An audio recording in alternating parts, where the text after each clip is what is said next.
The Acela Express is the fast train that runs between New York and Washington. Except it is not very fast, making the 200-mile trip in just under 3 hours at nearly $600 for a return ticket. And this summer there were massive, much-delayed repairs at New York's Penn Station, which caused long waits. By air, door-to-door, Midtown New York to downtown Washington takes about 30 minutes less than the Acela and costs almost twice the price. But the route is also plagued by constant delays, so it can sometimes take twice as long.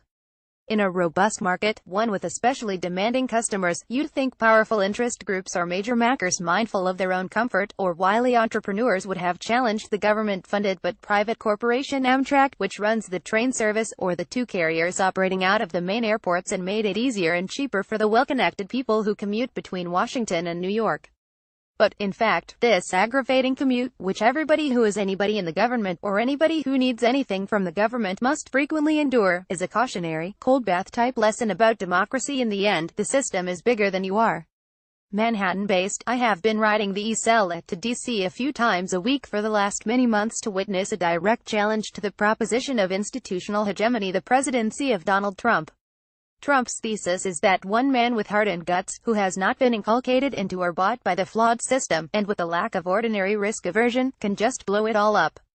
Trump is a man who, for better or worse, stands in opposition to the institutions that dominate American political life.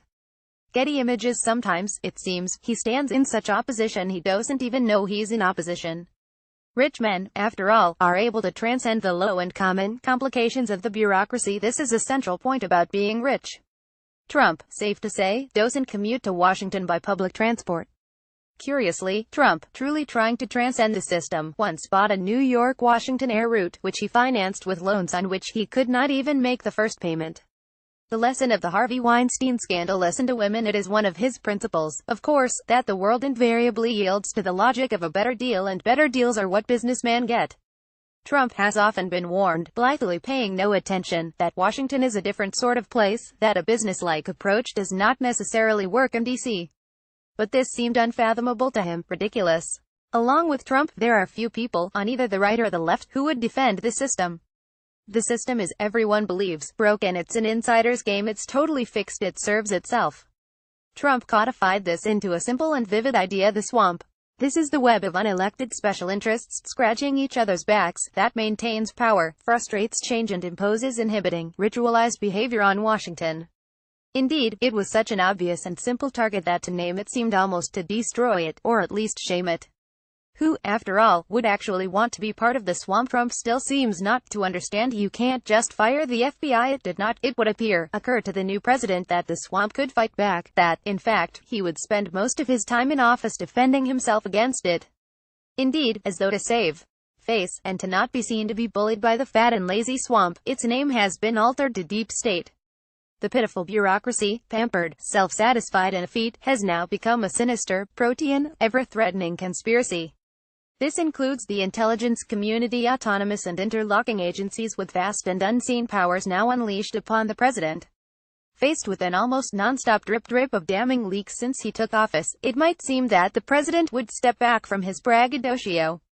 Lesson learned: the swamp can drag you down. Draining it is beyond normal engineering capabilities. We need to talk about Trump's choice of words in a tragedy, but, in heroic form, or basic incomprehension about the nature of the field of play, the president has held his ground. He clearly believes that this is a personality game. The dominant personality wins. A person becomes dominant by his refusal to back down. Faceless, unaccountable institutions can be called out. Indeed, this is the hope and basis of democracy as per Mr. Smith goes to Washington. Obviously, in the president's mind, he's more Hollywood than political science student. It's a fundamental point. Everything he's ever done in his life has been based on the force of who he is. His real estate deals and how he's begged and cajoled for financing, his branding innovations, a simple but effective matter of projecting his own name and likeness, his reality TV career, staying in his own hyperbolic character, all personality. Former FBI Director James Comey testifies before the Senate, the 8th of June 2017. Getty Images. Trump had hoped to charm the former director of the FBI, James Comey. Then, when that didn't happen, when Comey remained immune to this charm, against much advice the other way, Trump defied standard conventions and all the smaller minds around him and stepped forward and fired him. In business terms, if you take over a company and oust its CEO or fire a divisional chief, you run the place. But in institutional terms, as it happens, it doesn't at all work that way. Personalities in Washington disproportionately dominate headlines, making them seem larger than they are. Comey, himself quite the press hog, was a bugbear first for the Clinton campaign and now for the Trump presidency. Quite logically, he seemed to Trump the man to take down. But, it turns out, in a way that Trump, living his life outside of institutional structures, still seems not to understand. You can't just fire the FBI. Alec Baldwin. What you see with Trump is how Hitler got elected. For liberals, usually no fans of the FBI, but ever more deeply appalled by Trump, this is wonderful news. Still, it is worth making the point one that law enforcement Republicans might ordinarily view with distaste, but that Trump would surely now embrace, that the FBI is supposed to be answerable to elected authorities.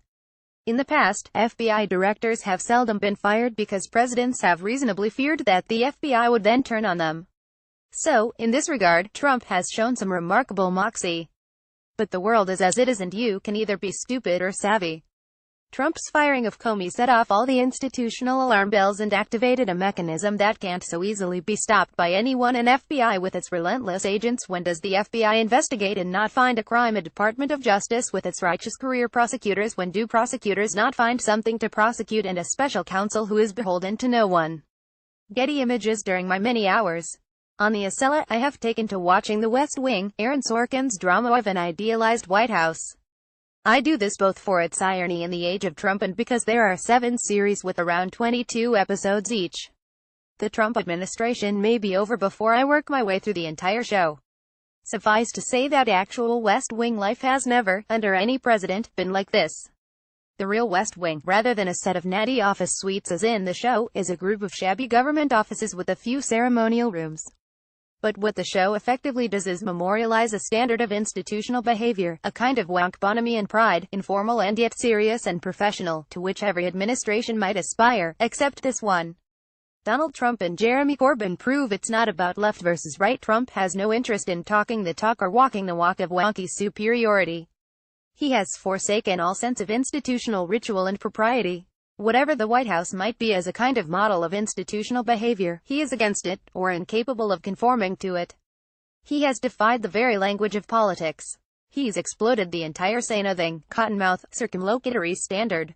I know a former congressional press secretary who delights dinner parodies by translating any view or position into perfectly credible, high-minded meaninglessness.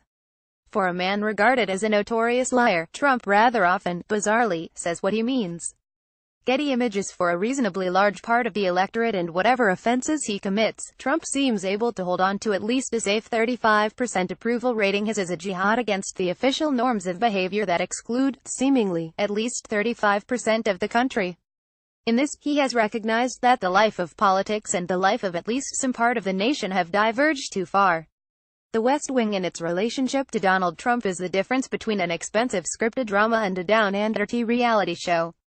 The down-and-dirty reality show turns out to have a lot of fans. But the thing is, forgetting the rage in Youngstown, Ohio, or the social media virulence of Breitbart News and even the great many Republicans in Washington who represent the aspects of those views, Washington deeply believes in its own mythology, which isn't so badly represented by the West Wing. Washington's institutional conceit is self-regard. To have that turned back on itself in bilious tweets and incoherent rages and flagrant disregard of literal fact is, it turns out, probably too much for any self-respecting, self-important person.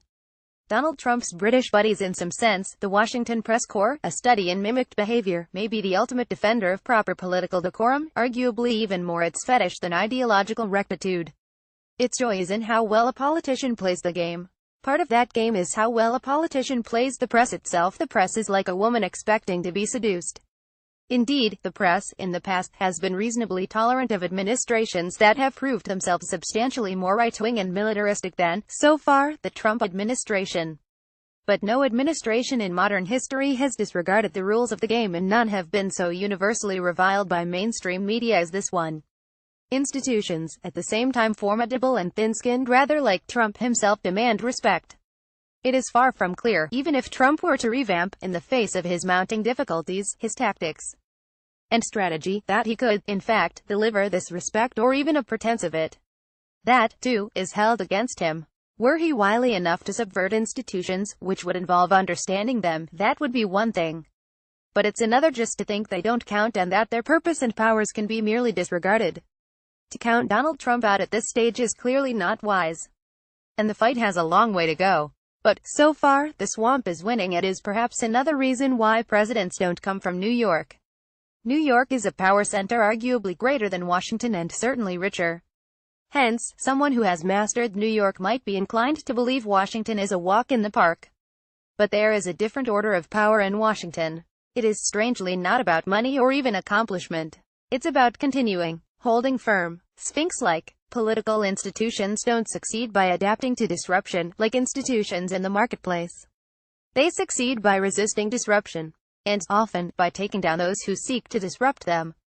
The Nazis in Charlottesville were enabled by Trump. Donald Trump is quite an adversary. To count him out at this stage is clearly not wise.